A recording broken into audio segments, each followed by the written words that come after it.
podcast party. Descent into Avernus.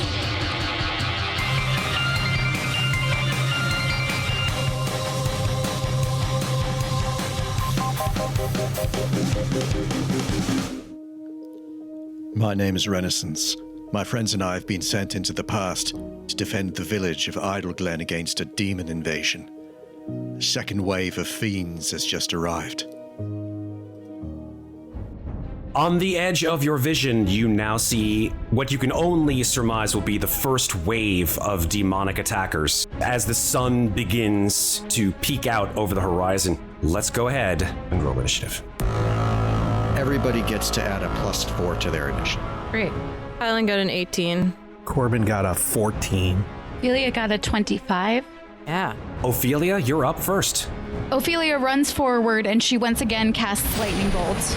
And I'm going to cast it toward the northernmost row of villains that I see. The good news is that all of them fail. Wow. That's amazing. Nice. Nice. Cool. They will all take 27 lightning damage. You evaporate the 3 gray-skinned demons, which you immediately recognize as Dretches. In an instant, they are gone. The ape-like demon is certainly hurt from it, but does not go down as easily. That's it for me.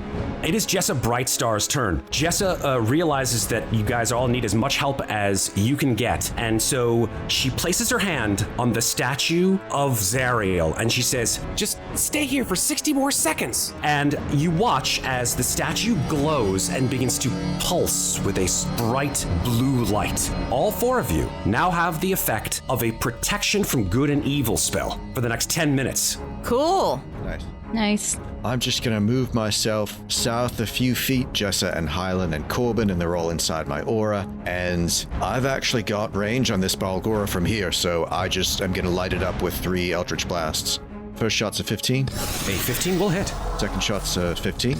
Yes. Third shot's a 20. Yeah, all 3. That is a total of 21 force damage. And that's my turn. Just going to stand my ground here.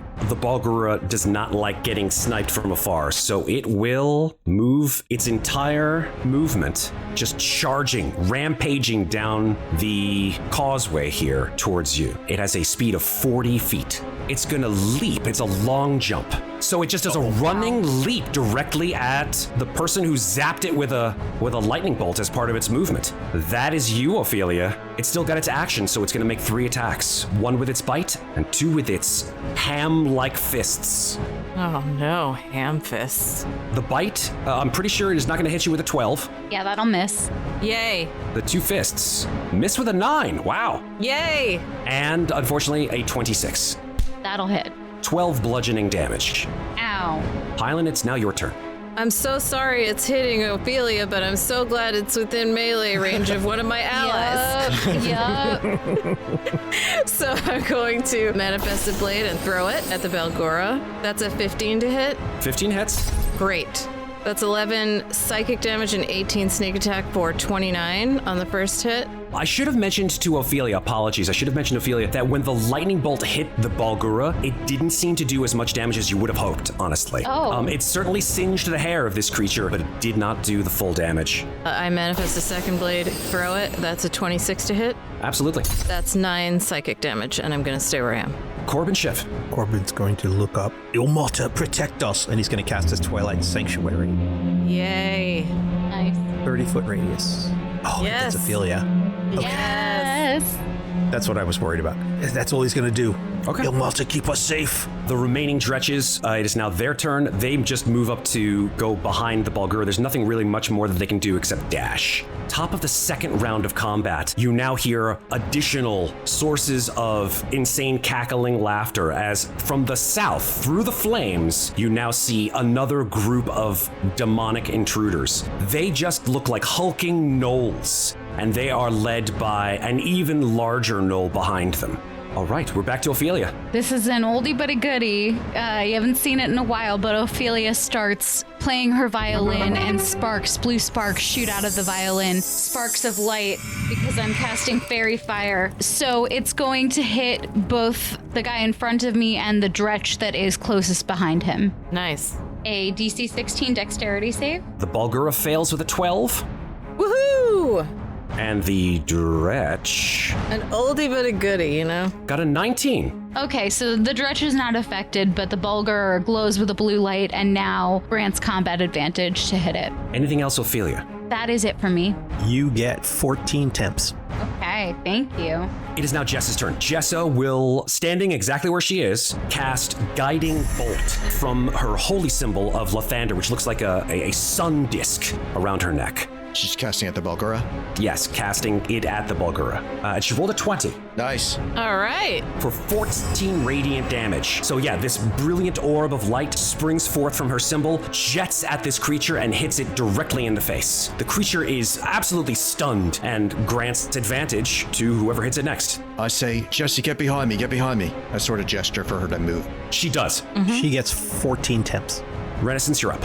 So question, Matt, the gnolls that I can see approaching from the southwest, you mentioned they were demonic. Do they seem like fiendish gnolls to me, or do they seem like gnolls? They do just seem like just hulking gnolls. Yeah, okay, got it. Yeah. I say, Gogs, light them up. Oh, it's time! It's time, my friend! Yes! Gargs, it becomes just effervescent with joy. You've been waiting the whole campaign for this, Gogs. Yes! Feel the power resident within me, you vassals of the abyss! A mote of flame expels itself from the open mouth of Gargoth. Wow. As part of the shield of the Hidden Lord, which just expels itself towards these creatures, and all of them will need to make dexterity saving throws as an immense fireball explodes in their midst. They're making a save against Gargs, not against me, so they have a DC 21 dex save. Whoa. Holy crap. Guards. All right, dexterity saving throws. There are 6 of them to go. Here we go. All 6 of them fail. And Yay. the one behind it as well, the sort of leader of these gnolls, will also make a dexterity saving throw. Oh, he actually made it with a 21, surprisingly. The lesser gnolls, the regular gnolls, will each take 34 points of fire damage, Damn. and the one that made it will take 17. Well, you don't have to worry about the gnolls anymore, my friends, because they're all, they just screech in pain and just fall to their knees. Woo. I don't feel great about that. I've got ambivalent feelings about that, but I did enjoy it on some level. That's my turn. It is now the Bulgura's turn. It's not liking you just sort of standing there, zapping it to death here. So it's going to just tensely rage and go what's known as reckless. So it's going to gain advantage on all melee weapon attacks, which counteracts the protection from good and evil. It's just a straight roll here. The first attack is a 16 with its bite. That's target. Cutting words, that shit. No, cutting words. Yes, cutting words. Done. I've regained my bardic inspiration. I forgot. Fantastic. You cutting words it does not hit you. The second attack is a 10, which misses you, and the third attack is an 18. That'll hit. 8 bludgeoning damage. Okay. All right. Go ahead and make a Constitution saving throw. DC is 10. That is a 17. Yep, you All hold right. on to the fairy fire. Hylan, it's your turn. Ophelia's doing great over there. I'm going to manifest a blade, as is my wont, and I am going to throw it at the Bulgura. Ophelia's tanking for us. Who knew? I know. Well, it's something she's wanted to do all fucking campaign, so we might as well get it done now. That's a 15. 15 will That hit. hits, right? Yeah. Yeah, it does. Does All she right, have advantage? You do have advantage because he's fairy fired. Oh, I'm going to roll Yeah. again on my crit. Hey, Fish who for that knows? crit. With advantage, I still hit, so with a 23, but it wasn't a natural 20, so 8 psychic damage and 19 sneak attack for a total of 27 damage on the first hit. It's very, very badly hurt, I can tell you that. Excellent. I will manifest my second blade, throw it, and that's a 21 to hit. That will hit. That's 7 more psychic damage, and I will stay where I am. Corbin, you're up. Corbin's going to look at that thing and he's going to say, I want to kill this thing. And he's going to cast Guiding Bolt at first level. With advantage is a 22. There you go. That'll do. That's 15 points of radiant damage. You know, you guys are hitting this on the nose every single time. It only had 15 hit points left. I don't know what to do. All right. Nice. Yeah, it's destroyed with that one lance of radiant energy. Awesome. That is my turn. I'm just going to re-roll my Twilight Sanctuary. Everybody can go up to 18 at the end of their turn. Thanks. It is now the Dretch's turn. The 2 remaining Dretches just run haphazardly into their closest target, who is Ofelia. Our tank. Good luck. So they'll make 2 attacks each. Both of them will be disadvantage. One bite does connect with a 16 and the other connects with a 16. So unfortunately, you're gonna take 8 piercing damage. It is now a new round. It's round 3. Before you go, Ofelia, you then hear a screech of demonic fury as a creature descends from the smoke-filled sky on feathery wings. This is a demonic creature which you've seen before, a demon known as a Vrock. Oh. Does he have a book? I Does wish. not have a book. Oh. That's not some. Well, it could have been some earlier in his life before we. Hey, maybe this is that's how he got the idea for it. Yeah. Who knows? Don't kill him. It'll kill the space-time continuum. Here we go. With so many bootstrap paradoxes already. I met my father, which you should never do. Okay, Ofelia, you're up. Ophelia moves 5 feet to the south so that she is in range with both the Dretches and the Knoll. And she casts Thunderclap. So that's a DC 16 Constitution save for each of them. All 3 of them fail? All right, Yes. all 3 take 11 thunder damage. It doesn't kill any of them, unfortunately, but it definitely hurts them. Anything else, Ofelia? That's it for me. 18 temps. Yes. Jessa, Brightstar, smiles and she says, "It's working! It's working!" And she looks up at the statue. The statue is beginning to glow, not only in the head, but also now extending down into the shoulders and even so far as the wings. You see a brilliant luminescence. She said, "Just a little bit longer." And she will cast Sacred Flame on the Knoll Pack Lord, who will fail with a 9. She says, "Begone, you foul creature!" And then Yes. 9 radiant damage on that guy. It is now Renascence's turn. I'm going to try to pick these dretches off of Ofelia with Eldritch Blasts, but I'm going to do one shot at a time because I'll pick new targets if I'm able to kill one of them off. First shot is a nat 20. Nice. 8 force damage on it. 8 force damage destroys it. Cool. The next shot, I will take the next dretch down. 24. That will hit. 5 force damage on that one. Does not destroy it, but very, very badly hurt. I can say that for certain. Okay.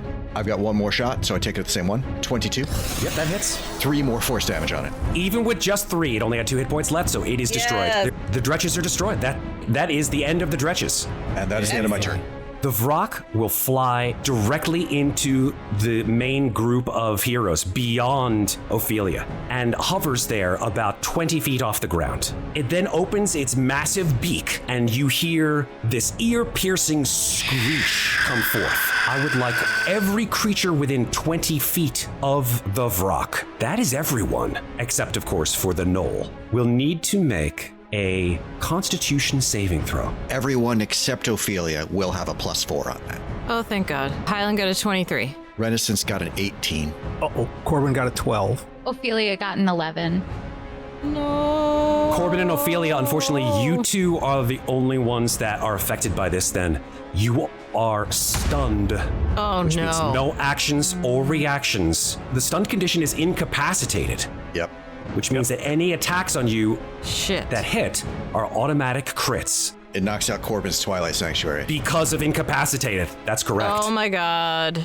So you are stunned until the end of the Vrock's next turn. That is the end of the Vrock's turn. Move on now to the Knoll Pack Lord. Ofelia, your head is absolutely ringing with this screech, and so you do not see the barrage of attacks coming in from this massive Knoll, who will have advantage on these attacks, and if they hit, they are crits. Whoa. Oh, that's He will attack you terrible. twice with its glaive. With advantage, that is a 13.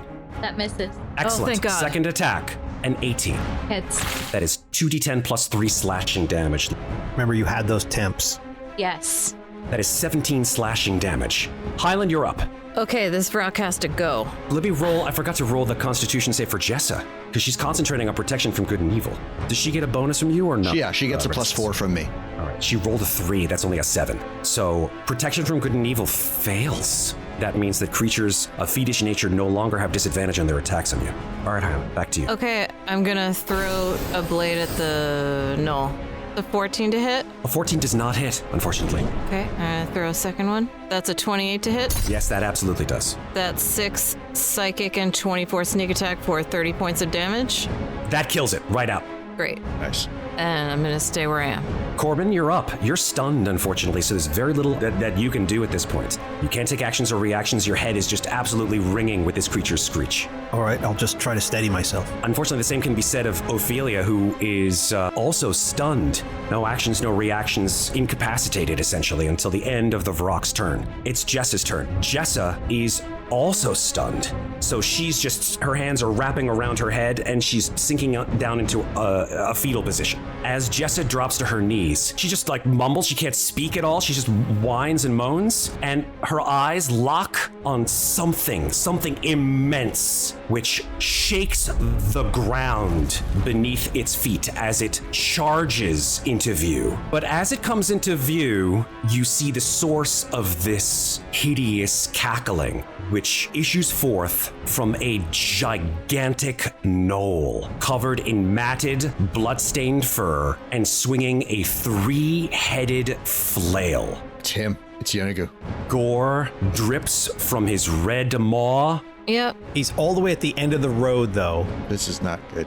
So he comes into view about 100 feet from your position, where the Dretches were before they were incinerated by Ophelia's lightning bolt. Yeah, mix an alien with a hyena and give him a 3-headed morning star. Renascence, you're up. Okay. The goddamn Vrok is still 20 feet in the air, huh? Yes, unfortunately. I pull Heaven's Fall out of its holster, I hit the stud, and the cap pops off the head, and I will fire a guiding bolt at the Vrok. 26. That will hit. So that does 19 radiant damage to the Vrok, and it is glowing and targeted, so the next shot against it will have advantage. Great. Just for the hell of it, I bonus action close my hand over the head of Heaven's Fall, and I say Hylan, and I cast Branding Smite. Yeah, the Vrok is now going to descend onto the stunned form of Corbin. It will make 2 attacks, one with its beak and one with its rather sharp talons. If it hits, it's a crit. All right. That is a 20 non-natural to hit. Oh, yeah. I throw up my shield in front of that one. So that is a total of 12 damage. That could have been much worse. And I do block 7 of that. So that's only 5. And then the talons. But he does in fact miss you with a 15. Awesome. Just scrapes across your armor. Good old breastplate. It is the end of the Vrok's turn. Those of you who were stunned by its screech are no longer stunned. Hylan, you're up. Thank goodness. Okay, I'm gonna manifest a blade and throw it at the Vrok. That's a 23 to hit. You do Yes, have indeed. you do have advantage because of the guiding bolt, so you might as well try to crit, I guess. That's right. Sure. I'm rolling again because I have advantage and I might crit and I didn't. Okay, 8 psychic and 27 sneak attack for a total of 35. The second hit is only a 13, so I miss and I'm gonna stay where I am. Corbin, you're no longer stunned. Corbin shakes out the cobwebs. Since he got that nice short rest, he got his channel divinity back. So he's going to go, Ilmata, protect us again. Thank you. Once again, put up his Twilight Sanctuary. Amazing. And then with his bonus action, he's going to make his pillow right next to the Vrok. Yeah. And a little sliver of light's going to come out, and a fluffy pillow's going to come out and try to whack it in the back of the head. An 18? 18 hits, yes, absolutely. 8 force damage. I'm going to roll the Twilight Sanctuary for this round. 15 for anybody who needs it. And the end of his turn, he goes, Ofelia, get back here with us. Ofelia, coming out of this stunned condition, you probably see this towering monstrosity quite clearly as it howls with fury and runs 50 feet in your direction. Oh my god. And that's not enough to get to you. It's not enough to get to Oh you. my god. So it tank uses is the dash safe. action. And it is now essentially directly in front of you. It's hot, slavering froth just drip dropping onto your head. Ofelia, your turn. I'm going to disengage and move back toward my friends. I will, as a bonus action, give Bardic Inspiration to my good friend Bren. Cheers. Nice. Jessa Brightstar looks at the oncoming storm as well as the Vrok, and she glances up at the statue. She's like, no, there's not enough time. There's not enough time. In abject fear, she points her holy symbol at the Vrok and attempts to shoot it with a guiding bolt. Misses with an 11. Ooh. Before Renaissance's turn, however, Yeenoghu uses one of his legendary actions Yep. to move up to his speed. 50 feet, leaping through the air onto the plinth that holds the statue. That is the end of his legendary action. Renaissance, it's your turn. Jesus. Kill the Vrock. We don't want two things. Yeah. Okay. I am gonna swing Heaven's Fall at the Vrock. That is a 19. 19 hits. Yes. 9 bludgeoning and 7 radiant for a total of 16. I did have Branding Smite active on Heaven's Fall. Takes an additional 9 radiant off of Heaven's Fall. It is shedding dim light in 5 feet, and it cannot become invisible. I will dump a level 1 Divine Smite on it. That will be an additional 3d8 radiant. An additional 14 radiant, and I will swing again. 21. Yep, that'll hit. 8 bludgeoning and 2 radiant for a total of 10. I will dump another level 1 Divine Smite on it. Another 16 radiant. 26 total off that second hit. Jeez. Oh yeah, it's looking rough. Okay, why not use it if you got it? I close my hand over Heaven's Fall again, and I say Avernus, and I cast Searing Smite on Heaven's Fall. Searing Smite's now active on Heaven's Fall. That's my turn. At the end of your turn, but before the Vrock's turn, Yeenoghu will take the second legendary action. He will make a bite attack against any creature that he wishes within 10 feet of him. Which is all of you. You're all within 10 feet of him, so that is a single bite attack against each and every one of you. With a flurry of teeth, Yeenoghu will bite. Let's just go around the horn. Let's start with Ofelia. That's actually a natural 1. Nice. Amazingly so, so that will miss. Our tank. Great. Second attack against Corbin. That's a 24 to hit. Oh, yeah. 18 piercing damage. Third attack is against Renascence. That is an 18 to hit. I blocked that with Gargs. Awesome. Fourth attack against Hylan at 29 to hit. That hits and I uncannily dodge it. I also throw the shield up in front of Hylan. Tell me how much damage that absorbs. I'll tell you how much damage goes through, if any. Okay, that will block 11 points of damage. Amazing. So you block it all. Gargs just rests inside of Yeenoghu's mouth. He just tries to bite through it, and he can't get anywhere near Hylan. Wow. And then, of Awesome. course, the last attack against Jessa Brightstar. She should have temporary hit points, too. Yes, I believe that she has 17 temporary hit points. That does unfortunately hit her with a 20. It does go through some of her temporary hit points, but does not get through to her real hit points. Nice. That That's could the have end been of way worse. Yeenoghu's legendary action. That could have been a lot worse. Yeah. Okay. It's now the Vrock's turn, however. It's just going to bite the weakest foe around him, who is Ofelia. That is a 10 with its beak Yeah. and a 21 with its talons. That'll hit. I want to spend Possible a luck chance. point so that Spend a there's luck not... point to have it roll again? Okay. Yeah. It's still a 21. Damn. Guess I should have used cutting words. All right, so it hit. Okay, that's 18 slashing damage. Ooh. Okay. All right, that's the end of the Vrock's turn. Hylan, you're up. I want to kill this Vrock. Yeah, get rid of this Vrock. I am going to manifest a blade and throw it at the Vrock. 21 to hit. Yes, indeed. Yeah, it's a good one. 10 psychic damage, 21 sneak attack for 31 damage. Yeah, that Vrock is toast. Nice. Yes! Nice. Okay, and then I have another blade, and I throw my little blade at this giant thing Amazing. with my left hand, and I'm right-handed, so it's like not great. But I'm doing it, and I crit! Oh my god. Okay. Good. Oh, Leave. D&D magic. There were That only would have two- been so Yeah, that nice. would have I been know. fantastic. If only. Right? But instead, so that's 11 giant points of psychic damage. Can I just say that if that was a crit on a sneak attack, it would have been 62 points of damage? Oh well. Anything else, So Hylan? that's my turn. No, I'll stay there. Thank you. All right, Corbin, you're up. All right, inspired by that, Corbin is going to use his bonus action to move his pillow over and take a swat at Yeenoghu with his All right. spiritual weapon.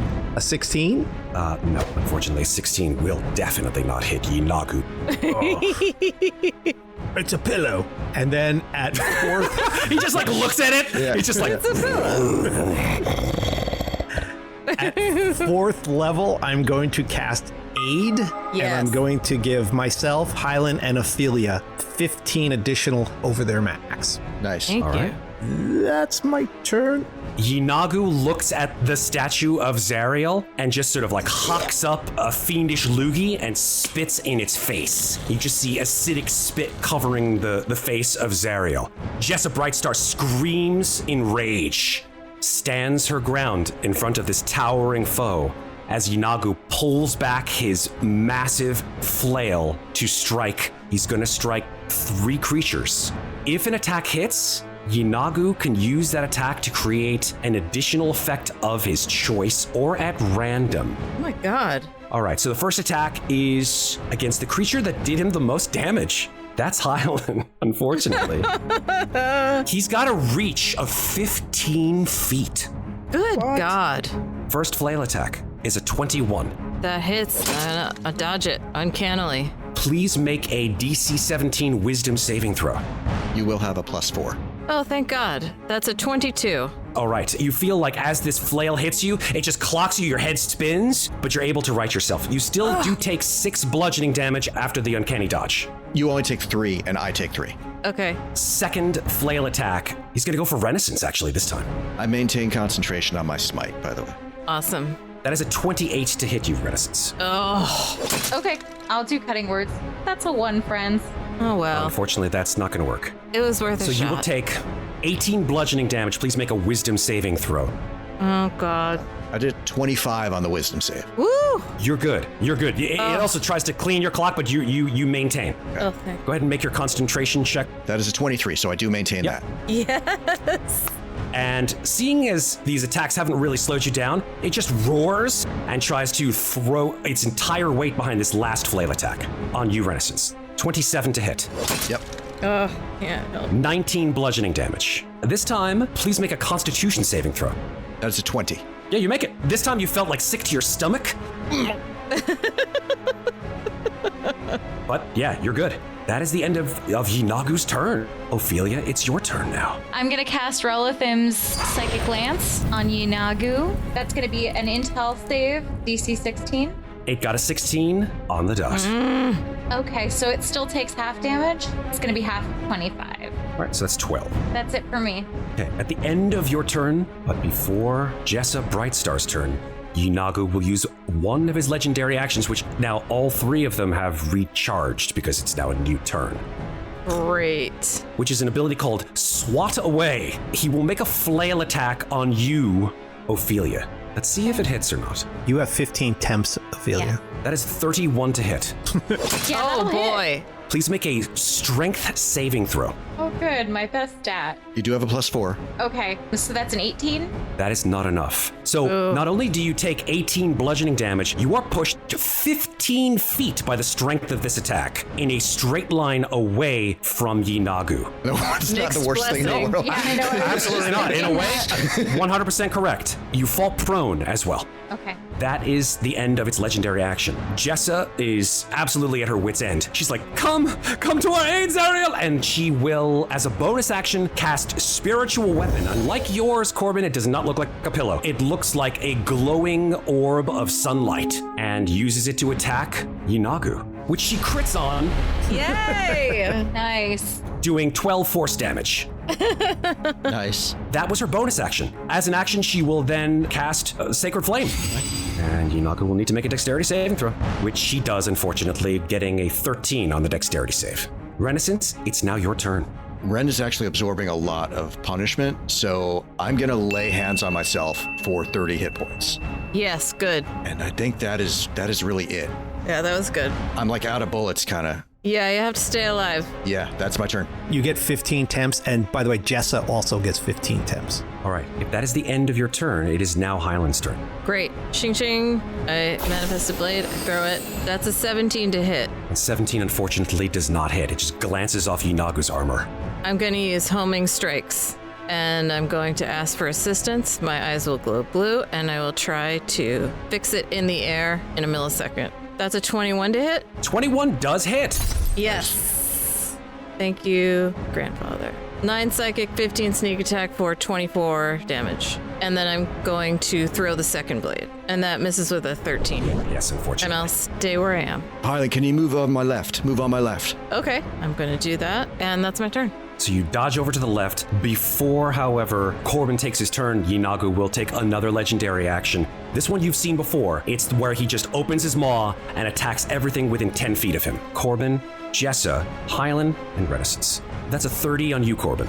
Oh, yeah, that hit. 14 piercing damage. That's a 20 on Jessa. That also hits her, doing 19 piercing, taking off most of the, actually all of the temps. Third attack is on Hylan, 34 to hit. That will hit. That is 10 piercing damage. I block it completely. You block all of it. And then the last attack on you, Renascence, 30 to hit. Yeah. Ugh, I can't. 11 piercing damage. So like you dodge to block the attack with Gargs, and then you leave your arm exposed, and it just chomps down directly onto it. Yeah, it's all right. Corbin's temps helped me there. That's the end of its legendary action. Corbin, you're up. All right, he's gonna swat at him with the pillow again. 11? All right, Corbin's going to look at this thing and go back to where you came from. And he's going to cast Banishment at 4th level. Yes, worth a shot. Worth a shot. Here we go. DC 17 Charisma saving throw. He's one ugly motherfucker. Listen, charisma isn't all about looks. His personality isn't great either. Let's be fair. Yeah. He's great at parties. He got a 21 on his charisma saving throw. It was worth a shot. He's going to roll his temps, and everybody gets 13. Thank you. All right, Yeenoghu is done fucking around here. You guys have actually managed to hurt him a little bit. And so his eyes glow with rage and 3 flail attacks on Renascence. First attack, 35 to hit. Sure. 16 bludgeoning damage. Please make a wisdom saving throw. 19. You make it. Awesome. Second attack with the flail, a 20 to hit. No, I blocked that with guards. Yes. And the third attack, 21 to hit. That is target. No, it isn't, because when I see that it's going to land, metallic dragon wings, ephemeral wings shoot out and wrap around him and give him a +4 to his armor class as my reaction. Nice. Yeah, that is enough. That'll protect me. All right, done. Ofelia, you're up. You've been sort of swatted away here, as we want to do. Swatted, but I'm not going down that easy. Ofelia moves back up a little bit closer, not all the way, and I'm going to shoot a lightning bolt at Yeenoghu. So that's going to be a DC 16 dex save. That is a 26. It'll do half damage. It does 15 damage. Or, sorry, it does half of that. Does 7. Not my best lightning bolt. That's it for me. It is now Jessa's turn. She will cast Spirit Guardians herself. Instead of flapping butterfly hands, little orbs, little sun orbs come out from her in a 15-foot radius, and she uses her concentration to hold on to it. Any creature that starts its turn in the Spirit Guardians will take 14 radiant damage. Renascence, it's your turn. I move up and stand next to Corbin. I'm going to harness divine power to burn my channel divinity to give myself a level 2 spell slot back. Nice. And I start swinging with Heaven's Fall. First attack is a 12. Yeah, Yeenoghu just bats away your mace. Sure. Second attack is a 24. That will hit. Oh, great. 7 bludgeoning and 10 radiant for 17 total damage. And I will, of course, dump that level 2 divine smite that I just gave myself back. While you're calculating that, let me just retract apologies. Ofelia, when you zapped Yeenoghu with that lightning bolt, you noticed that just like it was with the Bulgura, it didn't do as much damage as you had hoped. Less than 7. Yep, did 3. I did get 27 more radiant off of that Excellent. level 2 divine smite, so that is a total of 44 on the round. Oh, sorry, did have smite active. I'm betting he's not going to be super impressed by it because it's fire damage, but he is going to take some. He takes 8 fire damage. Just like the lightning, it doesn't seem to do very much. It does a little bit, but not a whole lot. Okay, so it did something. For what it's worth, he is on fire. Oh, great. He's even more terrifying. Yeah. Thanks. 13 temps. Thank you. At the end of your turn, Renascence, but before Hylan, Yeenoghu will take another one of his legendary actions, and he will choose to swat you away this time, Renascence, making a flail attack on you. That is 26 to hit. Yeah, I don't think there's anything I can do about that. So he hits me. 20 bludgeoning damage. Please make a strength saving throw. 17. Not enough. You fly back 15 feet and land prone as well, right next to Ofelia. All right, Hylan, it's your turn. I'm going to stay where I am, and I'm going to throw blades at Yeenoghu. 21 to hit. 21 hits. 10 psychic, 14 sneak attack for 24 damage on the first hit, and second hit, 22. 22 hits too. Great. That's 8 psychic damage. And that's it. I'm going to stay, and I'm going to hope Renascence comes back. Corbin, your turn. He'll glance back at Ren. Is Ren like really messed up, or does he? I'm prone, but I'm actually not that hurt. Okay, he's all right. And bonus action, he's going to try to hit him with the friggin' pillow again. 25? Yes, indeed does hit him. Right on the bottom of the jaw. I just crack him across it. Nice. 13 points of not force bad. damage. Yeah. And then Corbin is going to cast Spirit Guardians Yes. at 5th level. Yeah. Before Yeenoghu goes, he does have one legendary action left to spend. So technically, he doesn't get hit by the Spirit Guardians quite yet. So in that infinitesimal time between the Spirit Guardians doing damage, he's going to swat you away this time, Corbin. Wait, he's going to swap me? 31 to hit. Oh, yeah, that's going to hit. 15 bludgeoning. Please make a strength saving throw. 12. Yeah, you fly back as well. 15 feet. The Spirit Guardians is a 15-foot radius, correct? Right, so if I'm 15 feet away, he's not going to get it. Unfortunately not. But I do need to make a concentration check. DC is 10. Wait, I have advantage. I'm Warcaster. So my first roll's a 7, and the second one's a 9. So I lose my 5th level spell. Every time I cast a high level spell, I lose it. Oh, shit, didn't see that coming. For like 2 seconds, like the butterfly ants come out and then just immediately dissipate as this thing just swats you across the field. It's all right. It's all right. We can do it. We don't need that. We don't need that. She still has hers up. Yes. Yeah. That's correct. So he starts his turn, and he'll need to make a wisdom saving throw. 14 radiant damage. So he's going to make a wisdom saving throw against this. Yeah, he makes it. So he only takes 7. It's Yeenoghu's turn. His legendary actions reset. He's really only got 2 foes in range. You, Hylan, and Jessa Brightstar. Mm-hmm. He sees that Jessa is glowing with this illumination that is definitely hurting him, so he will go after her with 3 attacks. All 3 hit. She had temps, though, and they just are run through with the first attack, 20 bludgeoning damage. The second attack is 35 to hit, 11 damage to her, and the third attack is a 31 to hit, another 11 damage. That's a total of 22, but Jessa has to roll 3 concentration checks to see if those Spirit Guardians stay up or not. She failed on the first one, she got a 6, so the Spirit Guardians disappear as well. Jessa is looking absolutely destroyed. Her eyes are full of despair. Her hair is matted with blood. She just weakly croaks. Help! Ophelia, it's your turn. I'm gonna try Rolithim's Psychic Lance again. That's a DC 16 intel save. You got a 16 on the save. Ugh. Well, then he'll take half damage. It's 13 damage. Jessa Brightstar, she just screams to the heavens, "Save us, Lathander! Save us!" And as if on cue, the sun begins to peek up from the horizon. The glowing rays of the sun cut through the smoke and fog, and perhaps just for a second, Yeenoghu turns towards the rising sun and growls as if he knows something is not going his way, and then looks back down at Jessa. Jessa has very few hit points left, but she's gonna fight to the end. Shit, what the hell could she do? Run? I mean, she does not run. This is her home. This is who she is. She will die on this hill.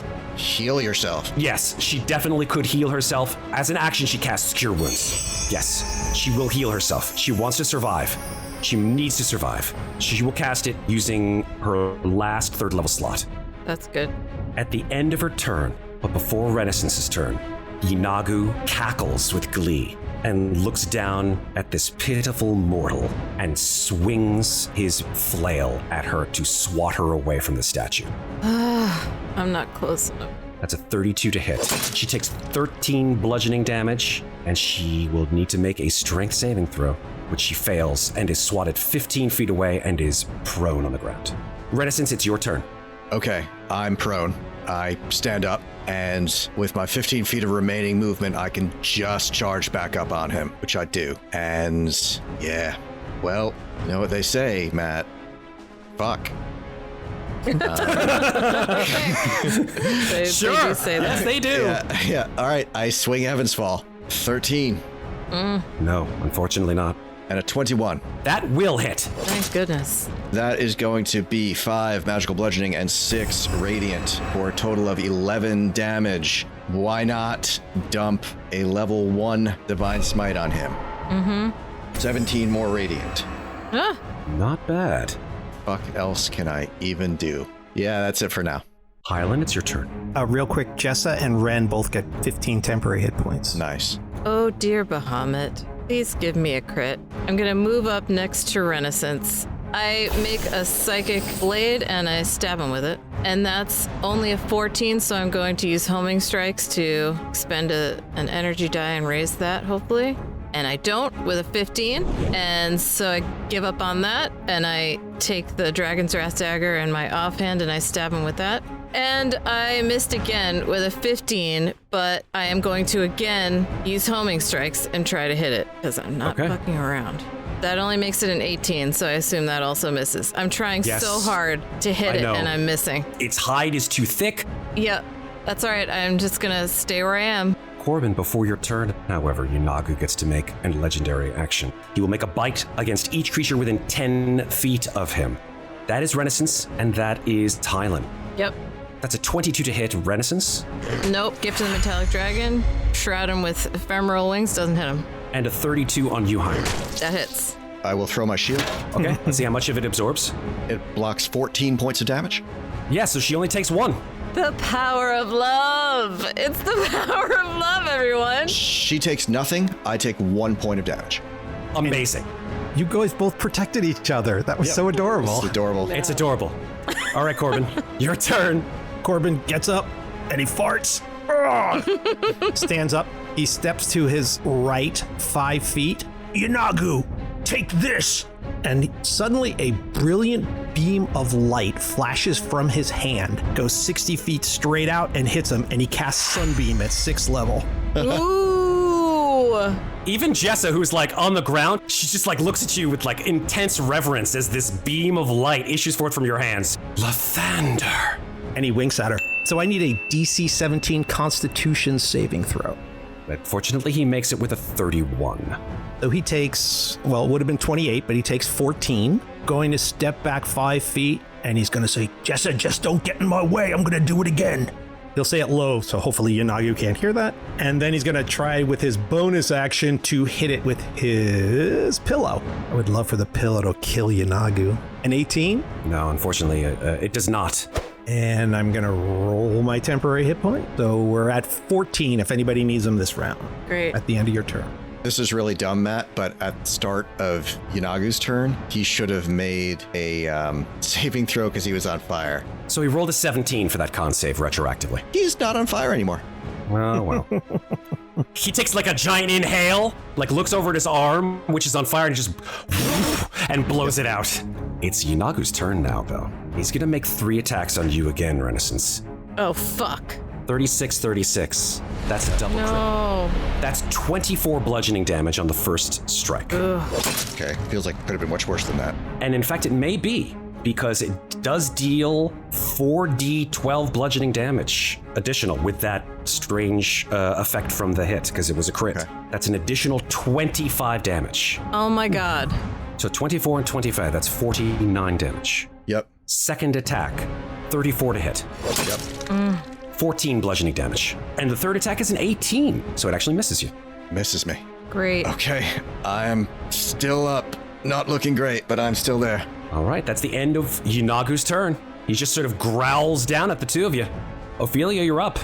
Would you rather I heal you, Renascence? I wouldn't say no to it. Heal him! I run over to Renascence and I cast a Cure Wounds. Awesome. I cure him for 8 healing. Thank you. Doing what I can. Anything else, Ophelia? You know what? No, I give him Bardic Inspiration. Cheers. Can you back off? No, she's in range now. He's gonna. If she Oh, backs off more than 15 feet, That is it for me. 14 temps. legendary action comes back. It's going to do this savage attack, a bite attack against any creature within 10 feet. Zariel's taking her sweet time. 3 bite attacks, 1 on each of you. First attack, 35 on you, Ophelia. 35 will hit. 15 piercing. Renascence misses you with an 18. Great. Hylan, 27 to hit. That'll hit. I uncanny 16 dodge it. piercing damage. You only take 8. All right, Jessa Brightstar, she's losing it. She screams. She's like, what is taking you so long? Her eyes are streaming with tears, and she will use Guiding Bolt again. Heal Ren! She throws the Guiding Bolt and hits with a 22. 16 radiant damage. Cool. This thing hits Yeenoghu in the chest, and Yeenoghu actually takes a step back. He sort of starts to heave. You see that blood is coming out of his maw. He's frothing. His eyes have turned a pure shade of red, looking at all of you. Jessa lets loose the guiding bolt, and as she does so, as this guiding bolt hits her target, the sun streaks from the cloudy sky as if some entity has pulled apart the clouds, and the sun shines on the statue of Zariel, and there is a trumpeting sound. Yeenoghu screams in fury as he looks into the sky, captured in this pure golden light issuing from the heavens. The demon lord shuts his frothy maw and narrows his eyes, gazing up towards the sky as this beam of radiant light pierces the haze. There is a sound like a thunderclap as a powerful winged being streaks down from above, followed shortly by a gold-furred mammoth with feathered wings. Whoa! The angel streaks 300 feet in a matter of seconds and withdraws a beautiful crystalline sword, which she uses to slash across Yeenoghu's chest, and in doing so, utters words in Celestial, some kind of a spell. As the sword connects with Yeenoghu's chest, a portal opens behind the demon lord as the mammoth rams its head into Yeenoghu. Yes. There is a screech of pain and frustration as the demon lord is sent tumbling through the portal, which quickly closes behind him. Wow. I fall to my knees exhausted. Out of combat. Hi, everybody. The show will be back shortly for the second part. Cast Party's professional dungeon masters are available to hire for online games. We have games for kids as well as adults, and our DMs can run almost any of the official Dungeons & Dragons adventures, as well as third-party adventures, and even some we've created ourselves. Details at cast-party.com. Do you ever feel like you have a great visual picture in your head, but you need a little help putting it into words? Well, with a subscription to Describe, you can access thousands of descriptions of monsters, spells, locations, and more, as well as maps, music, and sound effects to enhance your games. Only at describe.com. That's DSCRYB.com. Would you like 10% off that subscription? Follow the link in the show notes and use the discount code CASTPARTY, all one word, all caps, to save 10% on your first subscription. As always, we're offering monthly free adventures with our Dungeon Masters. These free games fill up quickly, so if you'd like to grab a spot, you should join our email list or our Discord server. Links to both can be found at cast-party.com. If you enjoy Podcast Party, please follow the show, rate us, and leave us a review. We'd love to hear from you. Message us on social media or email us at info@cast-party.com. Follow us on Facebook at CastPartyDND, on Instagram at cast_party, and now on Blue Sky at Cast Party. Thanks very much for listening. Now back to our adventure. Oh, We lived. man. We went fucking lived. 10 rounds with Yeenoghu. Yeah, we Oh my did. god. Good job, guys. Wow. We helped each other. We did it. The townspeople run out and immediately prostrate themselves in front of the archangel and her winged steed, I guess you could call her. Jess is okay. She lived. She did live. Yes, she did. Wow. I look around, everyone is alive. As far as you're Yes. aware, yeah. You defended the town. And you are able to now see as well that there are scores of mounted soldiers that are riding through the smoke and mist into the courtyard. You see that they are dressed in the raiment of soldiers of El Terrell. Better late than never, I guess. You see that they're sort of demons and gnolls running everywhere. They just cut them down on their horses as they run through the town. I drop on one knee in front of Zariel. Same. I say, Yeah. Lady Zariel, you mean to follow them into Avernus? She looks down at you and she says, after the damage done here today, Yeenoghu, he slaughtered those I swore to protect. Of course, I can stop him and others like him. I may have to give up all that I stand for. And she, although blindfolded, somehow knows the direction of the heavens and raises her head towards it. But yes, I intend to enter Avernus and end this conflict once and for all. Don't let them consume you. In fighting fiends, you will become a weapon used against those you swore to protect. She looks down at you and then looks over at Lulu.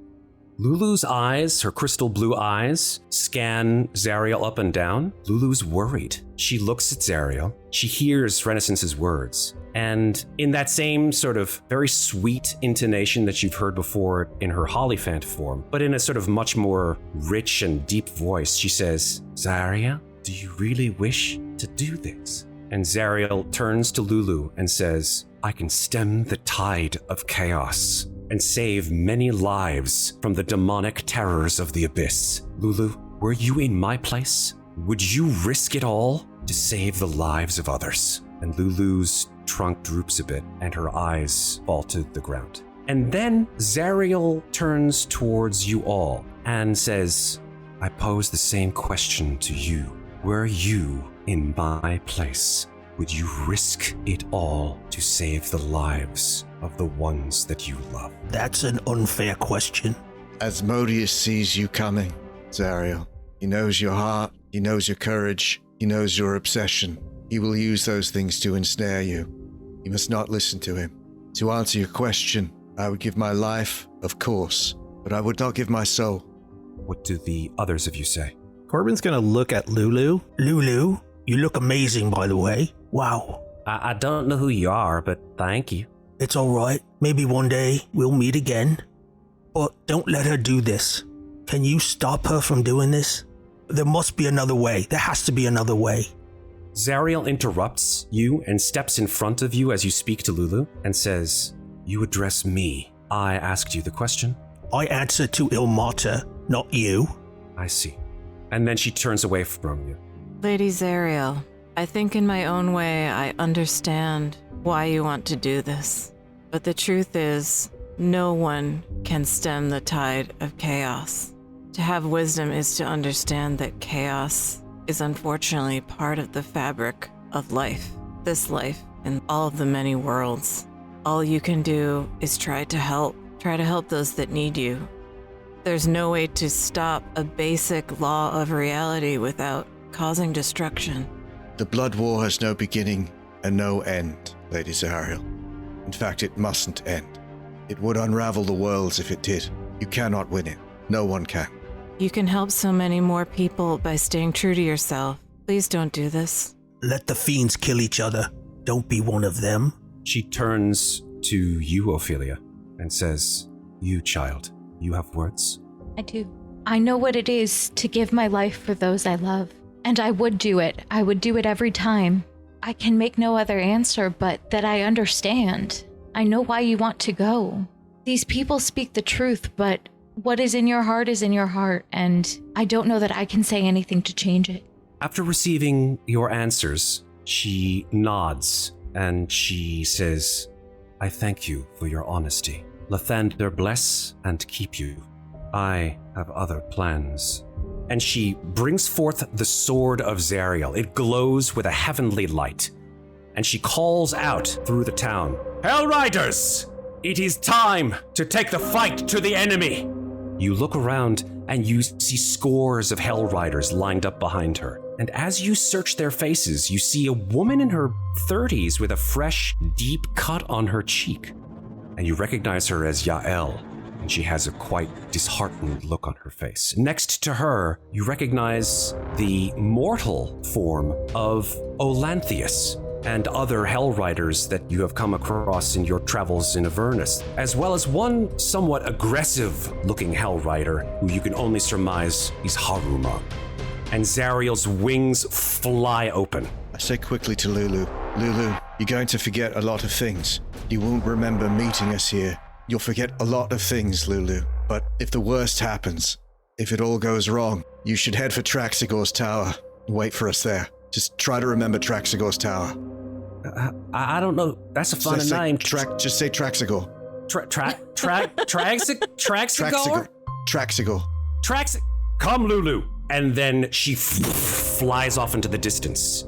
Lulu unfurls her massive wings, blasts a trumpet of sparkles in the air, and shouts, Traxigar! And then flies off. The charge of the Hell Riders following her. Those of you who answered that you would risk it all, and as far as my understanding of your responses, it sounded to me like Ofelia said that she would, and that Renascence said that he would. You said that you would risk your life, but not your soul. Yes. Depends what you mean by all. If in your mind and in your hearts you feel that you would at the very least risk your life, Oh, yeah. Yeah. then you get a charm of vitality. Charms are special gifts from very powerful beings. In this case, the charm of vitality allows you to give yourself the benefit of a potion of vitality as an action. Once you do so, the charm vanishes from you, removes any exhaustion you are suffering, cures any disease or poison affecting you, and maximizes the effect of any hit die you spend to regain hit points within the next 24 hours. Nice. Corbin, I'm going to go ahead and say that based on your response, in the words of Willy Wonka, you get nothing. Good day, sir. I don't want it anyway from her. Totally fair. The scene begins to fade from view as the four of you stand watching the beginnings of the charge of the Hell Riders as they fade into the distance. It is then that the scene resolves. The four of you now stand back in the bleeding citadel, standing beside the sword of Zariel and Yael herself. And she says, welcome back. The sword of Zariel is atop the dais, glowing with heavenly power. Lulu is there as well. Lulu turns to you and is the first to speak. She says, hello, France. And her voice is calm. It's not tinged with panic or guilt. I remember everything now. Idyllglen was where it all began, where the first seeds of darkness were sown. We followed Zariel to Avernus, but the evil there proved to be too much for us. Asmodeus himself appeared and promised Zariel infernal legions to end the blood war, something that she had desired all of her existence. But in order for him to do that, she had to give the Lord of the Nine Hells her fealty. She accepted and became an archdevil, but not before Yael and I took her sword, hoping it could redeem Zariel someday. I used up all my magic, and Yael gave her life to construct this place to protect the sword. Yael steps in and says, my soul is bound here by my oath to preserve the goodness within Zariel. You all have faced many trials to claim the sword of Zariel. I'm sorry to say that you face one more. As the inscription on the dais says, and she turns to it and it glows with golden light, the hero who becomes one with this blade will be changed forever. The blade chooses the bearer as much as the bearer chooses the blade. If you are worthy and have a pure heart, untainted by fear or hatred, which of you will choose to claim the sword? Ooh. Wow. Welcome to level 13. Yes.